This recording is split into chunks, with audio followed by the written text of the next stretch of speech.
kelas 11 MIA SMA Don Bosco Padang bersama Ibu Fani. Pada pertemuan kali ini kita akan membahas tentang materi efek Doppler. Nah, tujuan pembelajaran kita kali ini, yang pertama, Ibu harapkan anak-anak Ibu dapat memahami gejala efek Doppler dalam kehidupan sehari-hari. Lalu, Ibu harapkan juga kalian dapat merumuskan gejala efek Doppler pada gelombang bunyi dan dapat mengerjakan soal-soal terkait tentang efek Doppler. Dan yang terakhir, kalian dapat memahami penerapan efek Doppler dalam kehidupan sehari-hari. Nah, sebelum kita lanjut ke materi berikutnya, Ibu mau bertanya dulu nih, apakah anak-anak Ibu pernah mengalami peristiwa ketika kalian sedang berada di pinggir jalan, tiba-tiba ada ambulans yang lewat sambil menghidupkan sirinenya? Nah, kalau belum, silakan kita lihat animasi berikut ini.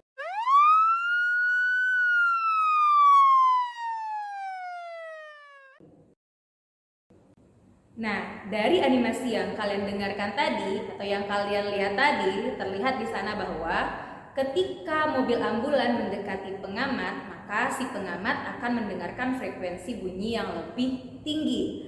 Dan ketika mobil ambulan tadi menjauhi si pengamat, maka frekuensi yang didengarkan oleh pengamat tersebut lebih rendah. Padahal sirine ambulan tersebut tidak pernah mengubah frekuensi bunyinya, frekuensi sumber bunyinya. Kenapa bisa seperti itu? Nah, ketika sumber bunyi, yang di sini yang kita anggap sebagai sumber bunyi adalah mobil ambulan, ketika sumber bunyi mendekati pengamat atau mendekati si pendengar, panjang gelombang bunyinya itu lebih pendek sehingga menghasilkan frekuensi bunyi yang lebih tinggi.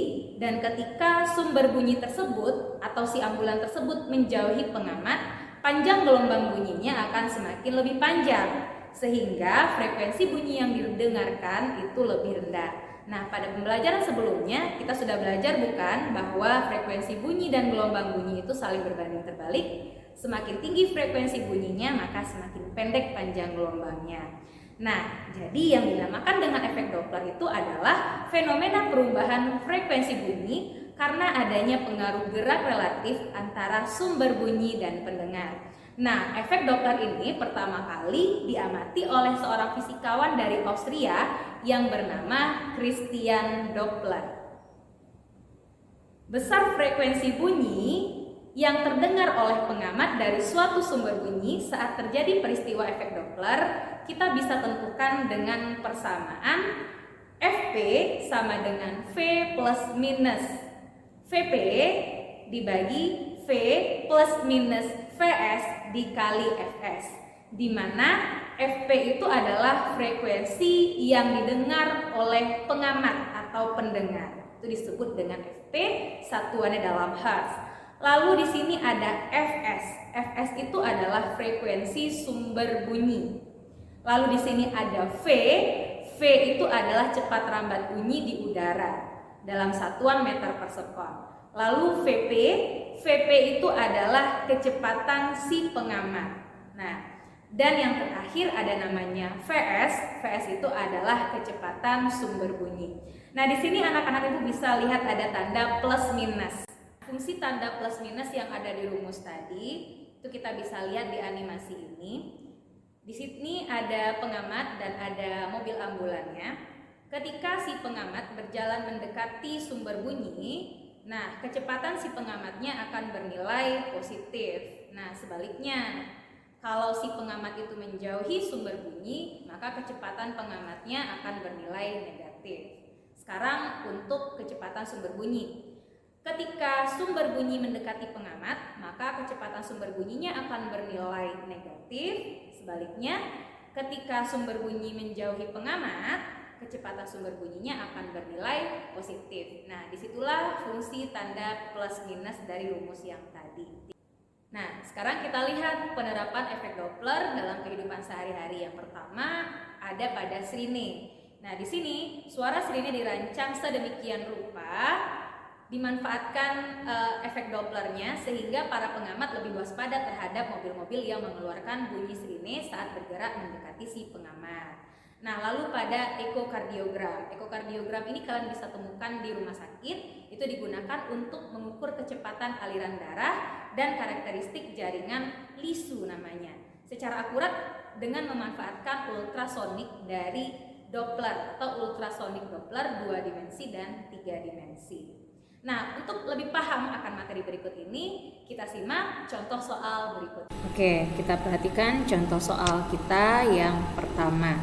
Nah, untuk contoh soal yang pertama ini, di sini mobil ambulan bergerak dengan kecepatan 72 km per jam menjauhi pendengar yang berdiri di tepi jalan sambil membunyikan sirinenya dengan frekuensi 600 Hz. Cepat rambat bunyi di udara 340 meter per sekon. Berapakah frekuensi yang didengar oleh pendengar? Oke, berarti pada soal ini kita bisa bikin diketahuinya. Diketahuinya yang pertama yaitu mobil ambulan bergerak dengan kecepatan 72 km per jam. Ya, berarti itu kecepatan mobil ambulannya. Karena mobil ambulan menghidupkan sirine, berarti mobil ambulan lah yang sebagai sumber bunyi di sini.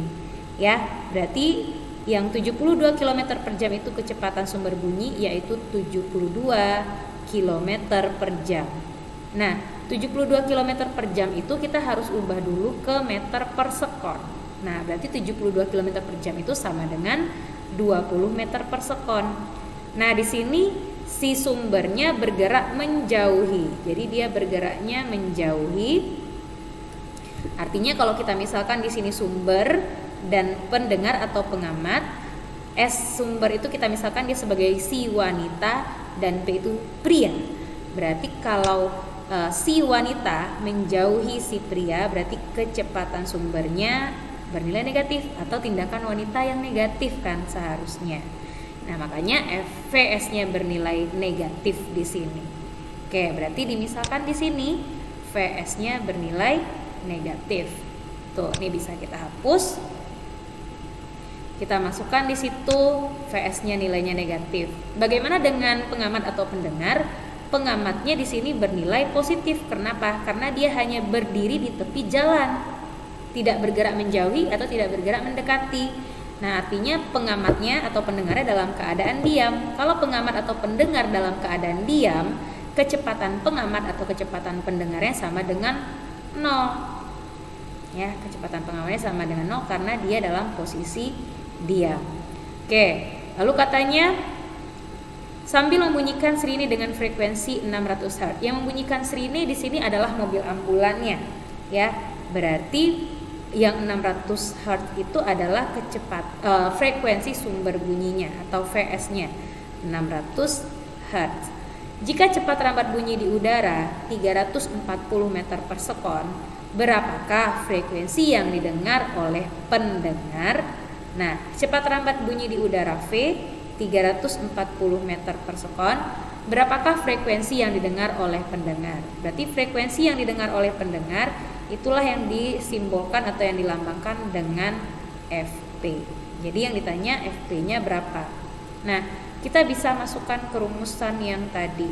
Jadi FP sama dengan V plus minus VP dibagi dengan V plus minus VS dikali FS. Gitu ya. Nah, berarti ini bisa kita rumuskan lagi. V ini cepat rambat bunyi di udara yaitu 340. VP-nya ya 0 aja karena kan dia dalam keadaan yang diam. Berarti VP-nya 0. Dibagi dengan V lagi 340 plus minus VS. VS di sini dia bergeraknya menjauhi, berarti VS-nya bernilai negatif. Itu ya. VS-nya 72 km per jam atau 20 meter per sekon. Yang kita masukkan yang 20 meter per sekon dikali FS. FS-nya di sini 600. Oke, kita selesaikan yang ini. Berarti 340 dibagi 340 kurang 20 itu kan 320. Ya kan? Dikalikan dengan 600. Oh, sorry, ini ditambah ya. Karena dia menjauhi. Oh, menjauhi tadi plus harusnya ya. Jadi si pendengar, sumber dan pengamat, ini sumber, ini pengamat. Jadi kalau si wanita, S ini untuk si wanita atau untuk sumber, si wanita menjauhi pria, ya, si wanita menjauhi pria berarti ini VS-nya bernilai positif. Sorry, tadi harusnya positif ya kalau kalian ubah. Oke, berarti ini ditambah. Kalau ini ditambah berarti yang ini jadinya 360 gitu ya. Berarti 340 dengan 360 itu kita bisa bagi 20, jadinya 17, ini bagi 20 18. Lalu yang 18 dengan 600 sama-sama kita bagi 6, ini 100, ini 18 bagi 6 3.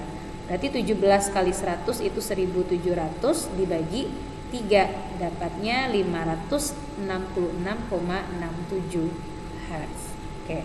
Jadi kalau sumber menjauhi pendengar itu kecepatan sumbernya akan bernilai positif, atau si wanita menjauhi pria itu kan tindakan yang positif harusnya. Oke, gimana? Kita bisa lanjut ke soal yang kedua? Oke, kalau gitu kita lanjut ke soal yang kedua.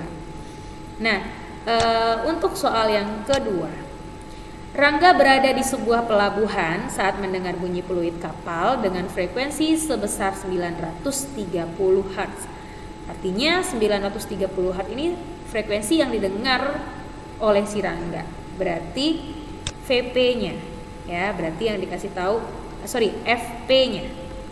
Karena kita bedakan F dengan V agak gimana gitu ya. Jadi itu FP ya, frekuensi F. FP-nya 930 Hz. Ternyata kapal tersebut bergerak mendekati pelabuhan. Nah, artinya di sini kapalnya kan sambil menghidupkan bunyi peluit. Berarti kapalnya di sini yang sebagai sumber bunyi. Kalau kapalnya mendekati pelabuhan dengan kecepatan 30 meter per sekon, berarti yang 30 meter per sekonnya ini adalah kecepatan sumbernya. Berarti itu VS-nya. VS-nya yang 30 meter per sekon. Nah, dia bergeraknya kan mendekati siapa? Mendekati Rangga yang berada di pelabuhan. Berarti kita bisa simpulkan ini sumber P untuk pendengar. Oke, atau si wanita dan si pria. Si wanita dan pria. Sekarang si wanitanya mendekati pria atau sumber mendekati pengamat. Kalau untuk si wanita mendekati pria kan harusnya bagi wanita itu kelakuan yang negatif ya. Berarti VS-nya bernilai negatif. Maka di sini kita bisa simpulkan VS-nya nilainya minus. Oke, lalu pengamatnya bagaimana? Pengamatnya di sini si Rangga. Rangga hanya diam di pelabuhan, berarti pengamatnya nilainya 0. Oke, berarti kecepatan pengamatnya 0. Berarti di sini kenapa? Karena pengamatnya diam. Oke. Nah, sekarang berapakah frekuensi sumber peluit kapal tersebut? Nah, frekuensi aslinya maksudnya, frekuensi sumber yang aslinya itu berapa? Oke, berarti yang ditanyakan adalah Fs-nya. Nah, tetap pakai persamaan yang tadi, ya. Berarti Fp sama dengan V plus minus Vp dibagi V plus minus Vs dikali Fs, gitu. Tinggal kita masukkan nilainya. Berarti VP-nya tadi 930 sama dengan V. V di sini adalah kecepatan bunyi di udara. Kalau tidak dikasih tahu di soal kita bisa pakai 340 meter per sekon dibagi dengan V lagi nih 340. Bu, VP-nya tadi 0, jadi nggak usah dibuatkan. Plus minus VS. VS-nya kan karena dia mendekati pengamat, tandanya di sini minus. Jadi VS-nya tadi itu 30 ya, dikurang 30 dikali Fs. Fs-nya kan ditanya, biarkan aja dalam bentuk Fs. Berarti ini 930 sama dengan 340 dibagi 310 dikali Fs. Oke, lanjut. Berarti ini bisa kita bagi nolnya. Nah, ini bisa kita lanjutkan. 930 sama dengan 34 per 31 kali Fs. Ini tinggal kita kali silang. 930 dikali 31 sama dengan 34 dikali Fs. 930 kali 31 itu 28.830 sama dengan 34 dikali Fs. Berarti Fs-nya sama dengan 28.830 dibagi 34. Hasilnya itu sekitar 847,94